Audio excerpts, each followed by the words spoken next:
Le Real Madrid connaît le prix pour s'offrir Harry Kane. Ce joueur de première ligue convoité. Gavi fait enrager les Madrilènes. Mercato, Aulas ne lâche rien pour Benzema. Futur joueur du Real Madrid, le crack Endrick ne met plus de buts.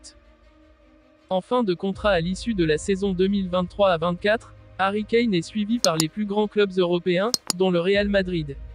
Mais les merengues et la concurrence devront lâcher un sacré chèque pour s'attacher les services de l'attaquant londonien.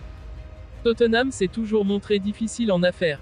Surtout avec la star de son attaque, Harry Kane 29 ans, en fin de contrat à l'issue de la saison 2023 à 24 est désireux de remporter des trophées majeurs.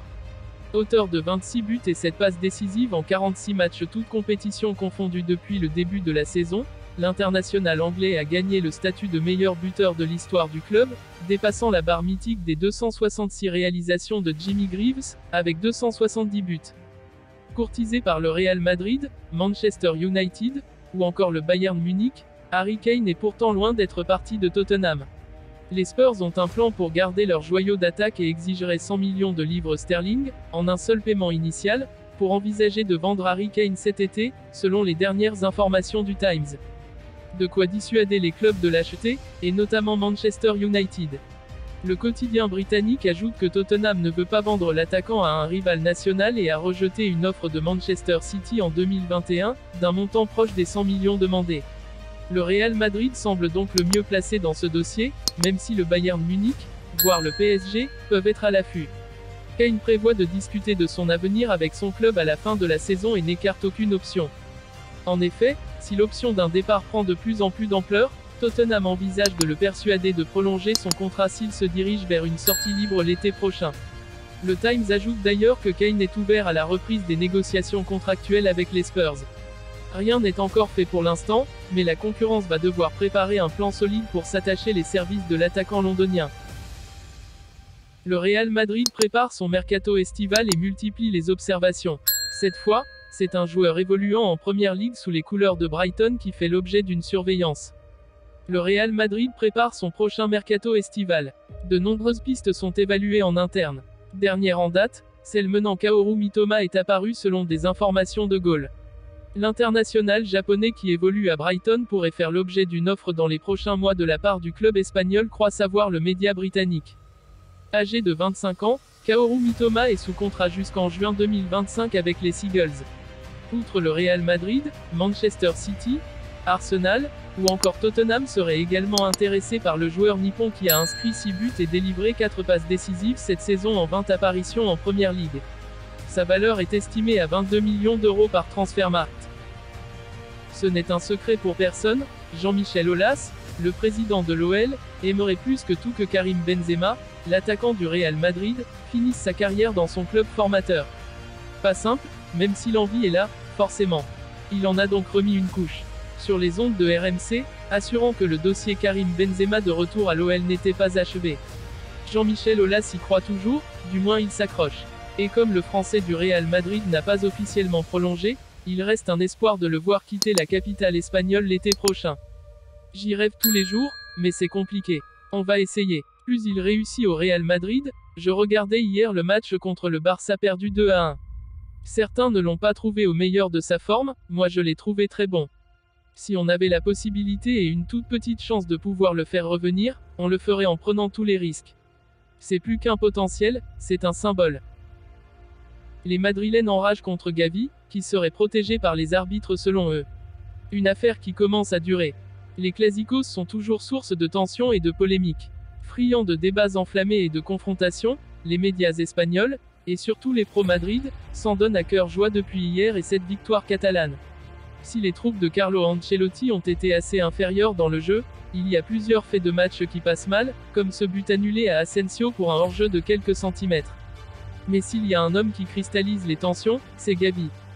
Habitué à être assez dur sur l'homme et intense, parfois même un peu provocateur pour faire sortir ses vices à vis du match, le jeune milieu de terrain espagnol est au cœur des débats depuis le coup de sifflet final de ce Classico qui a pratiquement scellé la Liga. À cause de cette action polémique avec Ceballos notamment qui passe très mal à Madrid. Le geste de Gavi est indéfendable. On doit dénoncer ça, a lancé Roré d'Alessandro dans l'émission El Chiringuito de Jugón. Josep Pedrerol, présentateur de l'émission, a aussi expliqué que le joueur de l'Aurora méritait le rouge, mais rejetait surtout la faute sur l'arbitre. Sur Real Madrid TV, la télévision du club, le joueur formé à la Masia a pris cher aussi. On est déjà habitué, surtout avec ce joueur, Gavi. Il n'a pas pris un seul jaune pendant le match, a-t-on lancé.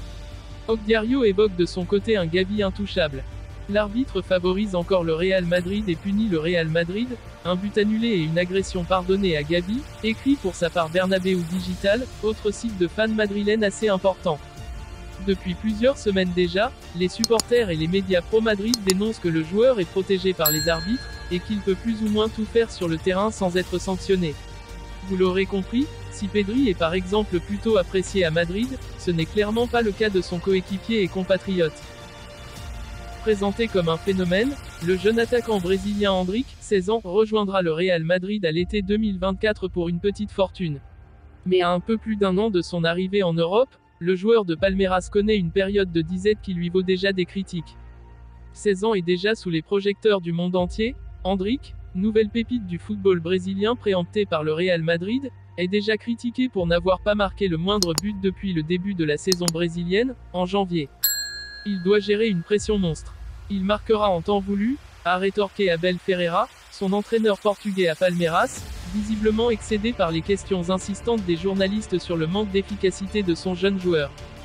La seule chose que je lui demande, c'est de ne pas perdre le sourire. Il n'a que 16 ans et une carrière extraordinaire devant lui, a lâché le coach, pour tenter de déminer le terrain. C'était le 23 février, et Endrick avait caché son visage pour pleurer sur le banc de touche après avoir été sorti à l'heure de jeu lors d'un match de championnat régional face au Red Bull Bragantino, victoire 2-0.